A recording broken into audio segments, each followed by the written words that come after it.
fiquei paraplégica. Quando desencarnar, eu vou voltar a andar? Quanto à questão, quando nós... Veja bem, a pessoa que fez uma pergunta é uma pessoa que já tem conhecimento. Não esqueçamos que quem é paraplégico é o corpo físico. A dificuldade, a limitação é do corpo físico, que expressa uma necessidade da alma e que assim se mantém para que essa alma, no caso a Patrícia, que está nesse corpo físico, passe por esse processo, seja por uma missão, caso você tenha escolhido para dar o exemplo, né, de bem viver apesar de uma limitação, seja por um processo educativo da alma, um processo expiatório ou um processo de provação. A tendência é que seja um processo realmente de resgate, de reeducação da alma. Então, se existe já a busca pela melhora e existe a certeza da espiritualidade e a vivência nesse sentido, tá? Com a limitação, ou seja, você está passando por esse processo, está vencendo esse processo educativo, simplesmente vivendo e cumprindo os seus deveres na vida, tá? É o suficiente. Você e as pessoas que assim vivem, ao desencarnar, recobram essa saúde. Agora, o tempo de recobrar varia de pessoa para pessoa.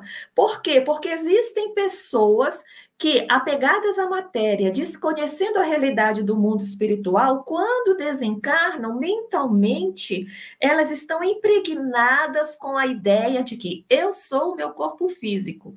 Elas não pensam assim, eu estou paraplégica, mas eu, espírito, não sou.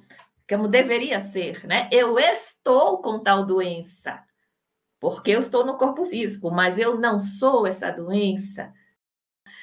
Então, quando a pessoa desencarna, por ela ter aquela certeza de que é assim, ela pode mentalmente limitar o seu corpo espiritual e o seu corpo espiritual se manter assim. Assim como tem pessoas que às vezes desencarnam num acidente ou que sofrem um ferimento, tão apegadas à matéria, que ficam com aquele ferimento, por mais que elas não sintam dor, mas o ferimento fica sangrando porque elas alimentam isso, entendeu?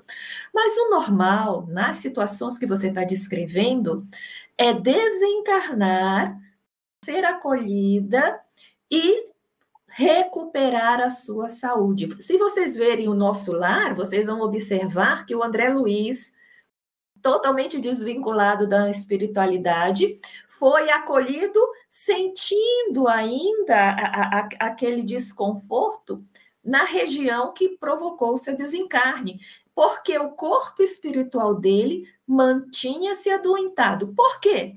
Porque apesar da doença que ele recebeu, ele mantinha uma vida desregrada. Então, ele alimentava a limitação no corpo espiritual. Por isso, ele desencarnou. Mesmo assim, logo depois, ele começou a se recuperar. Então, ele estava numa situação pior, porque ele continuava na sua vida desregrada, bombardeando o corpo espiritual com as suas emoções desequilibradas. Mesmo assim, o acolhimento é sempre amoroso. Acolheram, cuidaram dele e ele se curou. Até onde se sabe, e seguiu a vida dele.